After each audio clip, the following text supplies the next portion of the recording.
दोस्तों, मेरा नाम अभिषेक है। मैं आप लोगों का स्वागत करता हूं अपने YouTube channel invest and grow up में। मैंने अपने प्रीवियस वीडियो में बताया था कि स्विंग ट्रेडिंग कैसे करते हैं, और उसमें और एक चीज़ मैंने बताया था कि अपना जो पोर्टफोलियो मैंने क्रिएट किया था अपना ETF का, जिसमें कि मैंने बताया था कि इन ये सारे ETF मैंने 5 ETF उसमें बताए थे।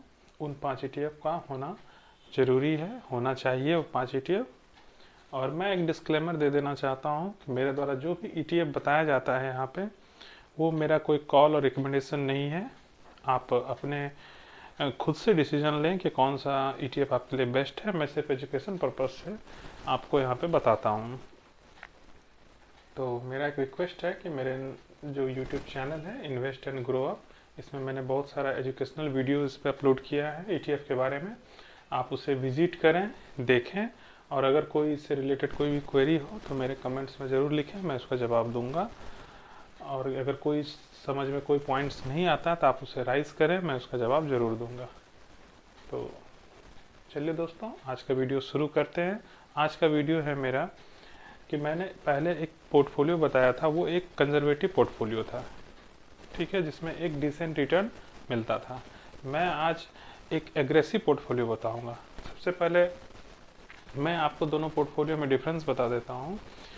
कंजर्वेटिव पोर्टफोलियो उन इन्वेस्टर के लिए होता है जो कि रिस्क कम लेना चाहते हैं और कम रिटर्न में भी एडजस्ट करना चाहते हैं कि थोड़ा कम रिस्क ले लूं लेकिन रिटर्न भी थोड़ा कम मिले तो चलेगा। एग्रेसिव इन्वेस्टर वो इन्वेस्टर होते हैं जो रिस्क भी चाहते हैं कि मुझे कोई बात नहीं है, रिस्क कितना भी आए मुझे कोई टेंशन नहीं, बट मुझे रिटर्न ज़्यादा चाहिए।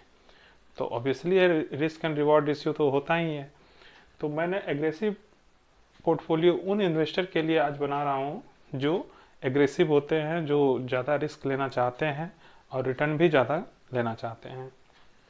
तो चलिए दोस्तों, आज हम शुरू करते हैं। एग्रेसिव पोर्टफोलियो में कौन कौन से ETF होने चाहिए या आप रख सकते हैं, ये मेरा कोई रिकमेंडेशन नहीं है, बट मैं एक अपना व्यू बता रहा हूँ। तो चलिए शुरू करते हैं आज का वीडियो।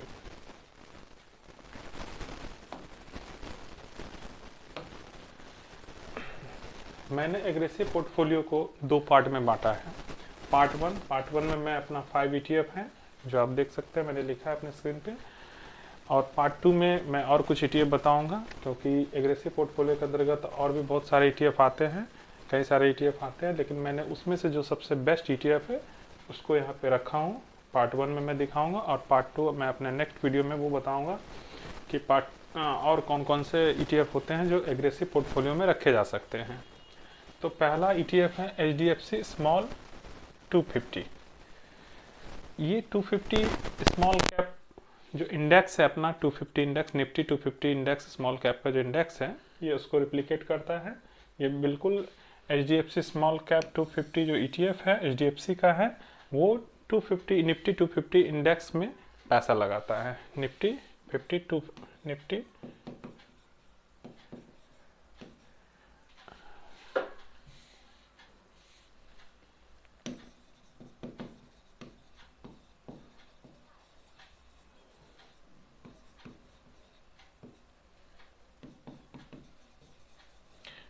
250 इंडेक्स में ये अपना पैसा लगाता है, ठीक है। उसमें इसके अंतर्गत 250 स्टॉक्स होते हैं, यानी कि अगर HDFC स्मॉल कैप का प्राइस अभी 100 रुपीज़ है, अगर मैं उसका एक क्वांटिटी बाय करता हूँ तो मेरा वो 100 rupees in 250 small cap companies में इन्वेस्ट हो जाएगा। समझ गए कि HDFC स्मॉल कैप 250 का ETF लेने से मुझे क्या फ़ायदा होगा कि मैं अगर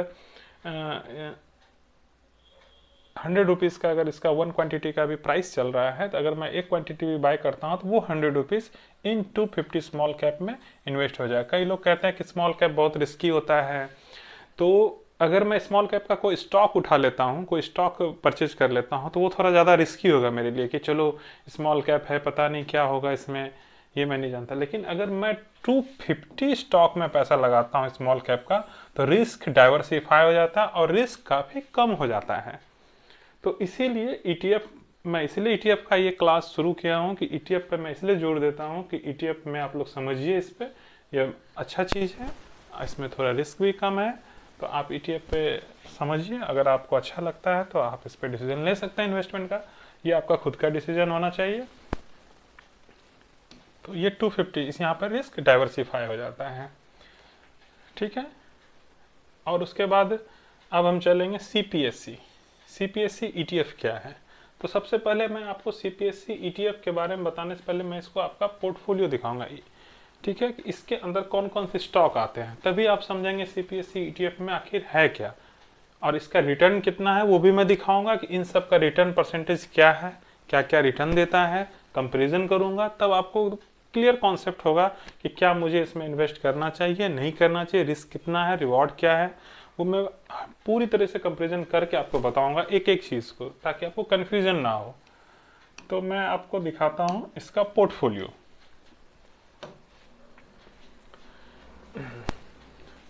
मैं CPSE का पोर्टफोलियो आपको दिखाता हूँ। मैंने ये CPSE ETF का पोर्टफोलियो ओपन किया है। इसमें आप देखेंगे कि इसमें कितने स्टॉक हैं, टोटल नंबर ऑफ स्टॉक आप देख सकते हैं यहाँ 11 स्टॉक है इसके अंतर्गत, ठीक है, जिसमें से कि आप देख सकते हैं कि इसमें लार्ज कैप के कितने स्टॉक हैं, 71% लार्ज कैप के स्टॉक हैं, 24.7% मिड कैप के एंड स्मॉल कैप हैं। CPSE ETF के अंतर्गत स्टॉक कौन कौन से आते हैं ये देखना ज़्यादा ज़रूरी है, तभी आपको कॉन्फिडेंस आएगा क्या इसमें सच में इन्वेस्ट करना चाहिए।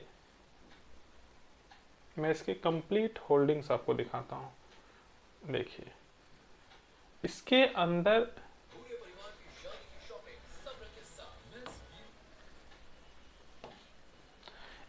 अंदर सारे वैसे कंपनी जाते हैं जो, जैसे कि आप सुने होंगे नवरत्न कंपनी, जो गवर्नमेंट ऑफ इंडिया की होती है कंपनी, जिसमें सबसे ज़्यादा भागीदारी गवर्नमेंट ऑफ इंडिया की होती है, वो सारी कंपनियां इसके अंदर आती हैं, जिसको आप लोग गवर्नमेंट कंपनियां, सरकारी कंपनियां कहते हैं, ठीक है।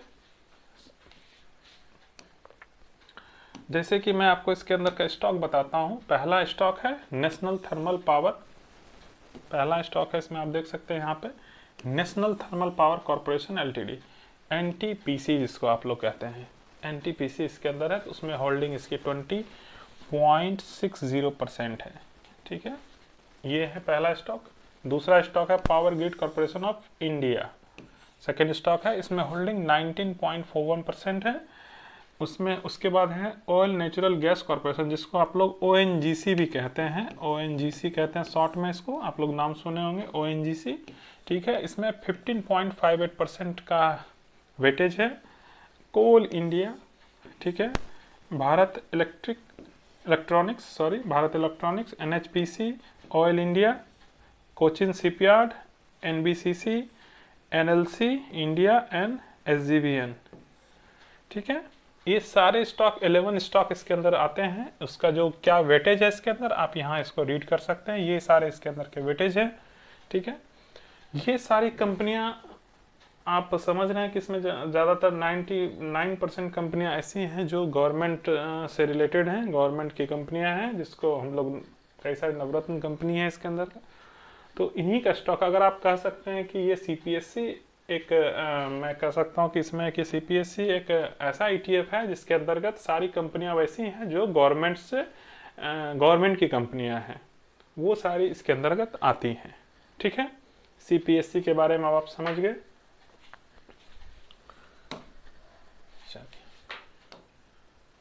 अब मैं एक एक करके आपको बताऊंगा ताकि आप कंफ्यूजन ना आपको। आपने CPSE को समझ लिया। स्मॉल कैप 250 में मैंने आपको बताया, इसमें 250 स्टॉक्स आते हैं स्मॉल कैप के, ठीक है। वो आप इंडेक्स को विजिट करेंगे, मैं कभी आपको इंडेक्स दिखा दूंगा, तो उसमें 250-250 स्टॉक्स होते हैं, वो आते हैं उसके अंदर।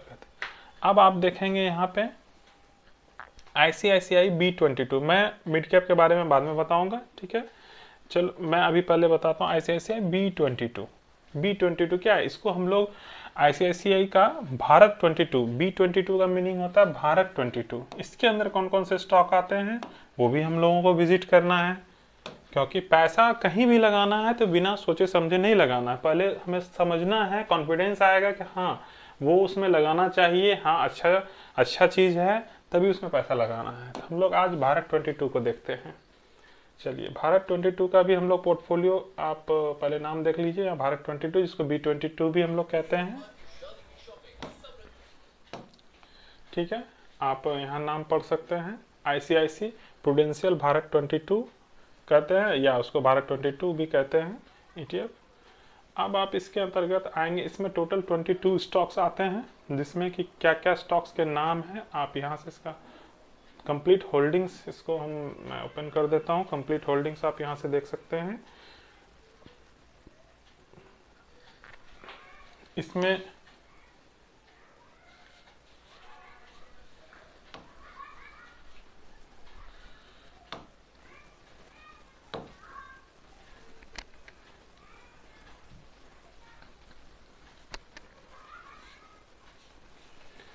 इसमें आप देख सकते हैं कि कंप्लीट होल्डिंग्स में इसका अभी ओपन कर दिया हूँ। यहाँ पे आप इसमें चेकआउट करें। यहाँ पे पहला ITC को सभी जानते होंगे, ये कंपनियाँ क्या हैं। ITC सिगरेट बनाते हैं, ये सभी जानते हैं। L&T बहुत ग्रोइंग कंपनी है।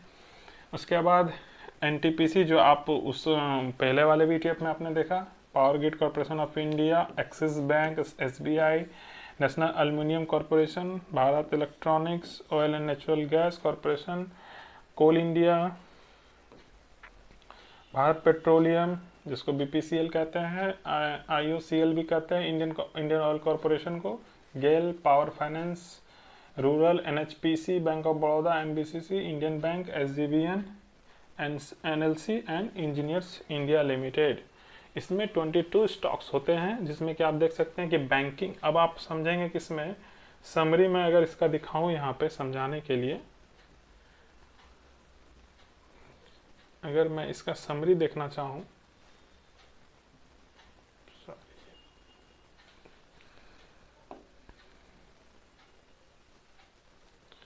अगर मैं इसका समरी देखना चाहता हूँ तो मैं इसको समरी पे चला जाता हूँ।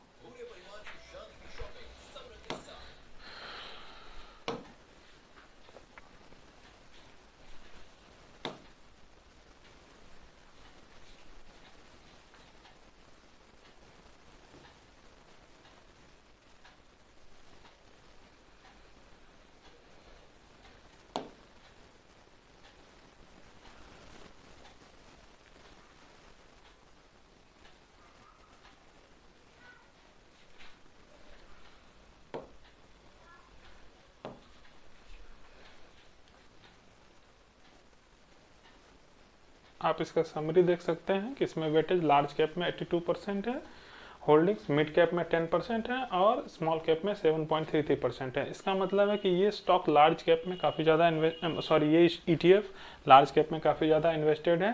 तो अगर मैं इसको एग्रेसिव पोर्टफोलियो में क्यों रखा हूँ, वो मैं आपको चार्ट पे जब ले जाऊँगा तब मैं बताऊँगा। अभी मैं फिलहाल इसका पोर्टफोलियो दिखा दूँ ताकि आपको कॉन्फिडेंस आए कि क्या इसमें इन्वेस्ट करना चाहिए या नहीं करना चाहिए, कौन कौन से स्टॉक आते हैं। ओके, अब मैं आपको अपने अगले ETF के बारे में बताता हूँ, जो है मून 100। मून 100 क्या है? मोतीलाल ओसवाल नेस्डेक 100। आपने नेस्डेक सुना होगा। नेस्डेक इंडेक्स USA का इंडेक्स है, ठीक है। मैं ये जो अपना पैसा लगाती है मून 100, वो नेस्डेक 100 में लगाती है।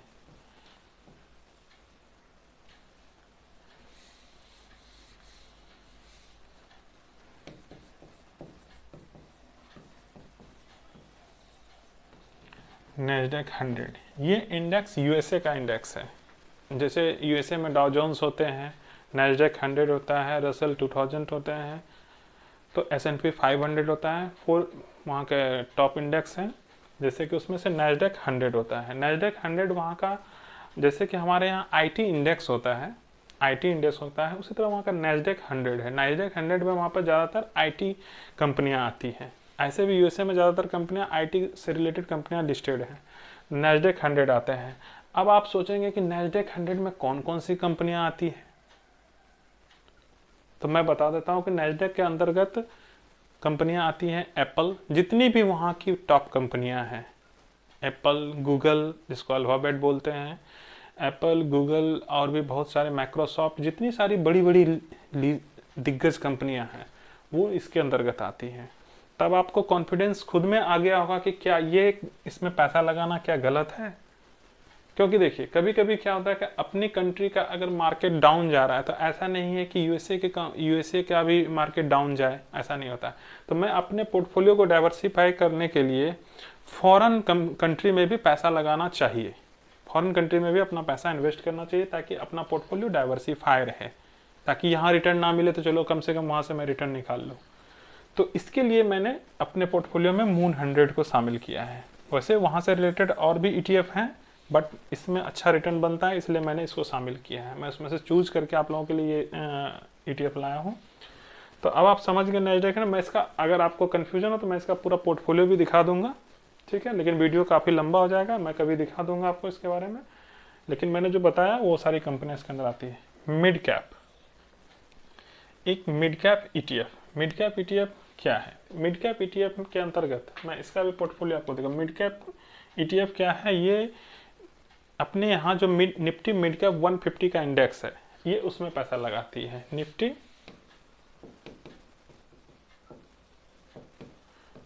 मिड कैप 150 इंडेक्स में ये अपना पैसा लगाती है। 150 इंडेक्स, निफ्टी 50 में 150 स्टॉक्स होते हैं, ये 150 स्टॉक्स में पैसा लगाती है। 150 स्टॉक्स में ये अपना पैसा इन्वेस्ट करती है।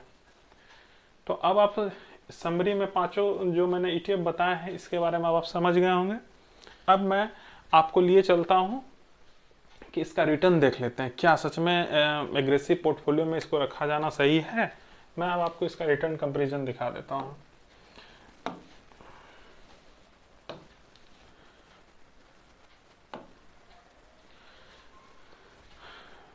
आप यहाँ देख सकते हैं कि मैंने पांचों ETF को यहाँ पे रखा है, ठीक है। पहला है Nasdaq 100, CPSC, B22, Nifty small cap 250, Mirae asset Nifty, mid cap जो आपने अभी देखा ये वो है, ठीक है। ये 5 ETF हैं। अब मैं आपको इसका रिटर्न कंपैरिजन करके दिखाता हूँ कि चलिए, ये अब आपको, आप लोगों को दिख रहा होगा, ये पांचों यहाँ पे ETF है यहाँ पे। अगर मैं इसका कंपैरिजन करूं तो अगर मैं इसका देखता हूं 1 ईयर का चार्ट, अगर मैं लगा के देखता हूं तो चलो भाई एक साल में कौन कितना रिटर्न दिया, तो अब आप देख सकते हैं इसमें से कि 1 ईयर में नैस्डैक 100 का अप्रॉक्स रिटर्न 34.82% है। 58% CPSC का है, भारत 22 का 42% है, HDFC निफ्टी स्मॉल कैप का 35% है और मिरा एसेट निफ्टी का 32.71% है। अब आप लोग सोच रहे हैं कि ये तो बहुत ज़्यादा रिटर्न है, ये तो काफ़ी अच्छा रिटर्न है, बट यहाँ रिस्क भी ज़्यादा है। मैं पहले ही बता देता हूँ, कॉन्सेप्ट आप रखिए कि रिस्क है तो रिवॉर्ड है। रिस्क मतलब ये होता है कि अगर आपको डर नहीं लगता गिरावट से, अगर कोई चाहता है कि मैं इस टाइप के मार्केट में सरवाइव कर सकता हूँ तो बिल्कुल आपके लिए ये अच्छा है। अगर आप इस तरह के मार्केट में सरवाइव करना जानते हैं, कि आप देख सकते हैं कि इसका जो आपको चार्ट दिख रहा होगा, ये 1 ईयर का चार्ट है, ये काफ़ी वोलेटिलिटी के साथ है चार्ट, ठीक है। मैंने आपको निफ्टी 50 का भी चार्ट दिखाया था, वो एक कंसिस्टेंसी के साथ ऊपर जा रहा है, ऊपर इसका भी चार्ट जा रहा है बट ज़्यादा वोलेटिलिटी के साथ। मतलब ये वाला झूले वाला जो स्टाइल है ये इस तरह से ये ऊपर जाता है, काफ़ी दिन इस रेंज में रहेगा, फिर थोड़ा सा इस रेंज में चलेगा, फिर ऐसे ऐसे करके ये चलेगा। बट निफ्टी 50 का चार्ट आप देखे थे ऐसे ऐसे करके जा रहा था, तो वो इसमें कंसिस्टेंसी है, इसमें थोड़ा सा वोलेटिलिटी ज़्यादा है, बट वोलेटिलिटी है तो फिर रिटर्न भी है। आप तो जहाँ वोलेटिलिटी है तो रिटर्न भी है। तो आप देख सकते हैं ये मैंने 1 ईयर का चार्ट लगाया। 1 ईयर के चार्ट में आप देख सकते हैं जो यहाँ पे येलो कलर का लाइन है, इन्होंने सबसे ज़्यादा रिटर्न दिया, इट मीन CPSC ने सबसे ज़्यादा रिटर्न दिया। अगर मैं इसको 5 ईयर्स के बेसिस पे कंपेरिजन करूँ, अब मैं 5 साल के कंपेरिजन पे देखता हूँ, अब आप देखिए इसका रिटर्न कितना अच्छा है। अब आप देखेंगे नैस्डैक 100 का 194.86% है, यानी कि 5 साल में इसका रिटर्न आप देख सकते हैं कितना ज़्यादा है।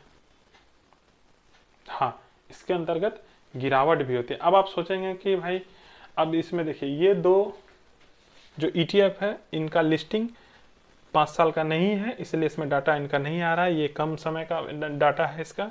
ये लिस्टिंग ही बाद में हुई है, जैसे HDFC Nifty small cap ETF ये बाद में आया है, इसलिए इसका डाटा 5 साल के अवेलेबल नहीं है, इसलिए इसमें आपको कम रिटर्न दिख रहा होगा और इसमें कम रिटर्न दिख रहा होगा, यानी कि मिड कैप में। ये दोनों ETF बाद में लॉन्च हुए हैं, तो इसीलिए इसका रिटर्न है। अगर आप इन तीनों का 5 साल से जो सर्वाइव है मार्केट में, आप इन तीनों का रिटर्न देख सकते हैं। 223, 288, 5 साल में 288, यानी आपके पैसे को लगभग 3 गुना कर दिया है CPSE ETF ने। भारत 22 का भी ज़बरदस्त रिटर्न है, और मोतीलाल ओसवाल नैस्डैक 100 का भी लगभग पैसे को 200% के अप्रॉक्स इसका भी रिटर्न है। तो आप समझ गए होंगे कि मैंने इसको एग्रेसिव में क्यों रखा है। आप रिटर्न देख सकते हैं। अब आप कंफ्यूजन आपकी दूर हो गई कि एग्रेसिव पोर्टफोलियो में मैं इसको क्यों रखा हूँ। ठीक है, बाकी अब मैं अपना पार्ट 2 का जो वीडियो बनाऊंगा उसमें और भी सारे मैं आपको दिखाऊंगा कि और कौन कौन से ETF ऐड करने हैं एग्रेसिव पोर्टफोलियो में, और उसका भी मैं इसी तरह कंपेरिजन करके पूरी डिटेल्स में वीडियो बताऊंगा, ताकि आपको कंफ्यूजन ना हो समझने में और अपना डिसीजन आप ले सकें।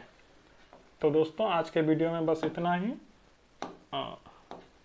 मेरा रिक्वेस्ट है आप सबों से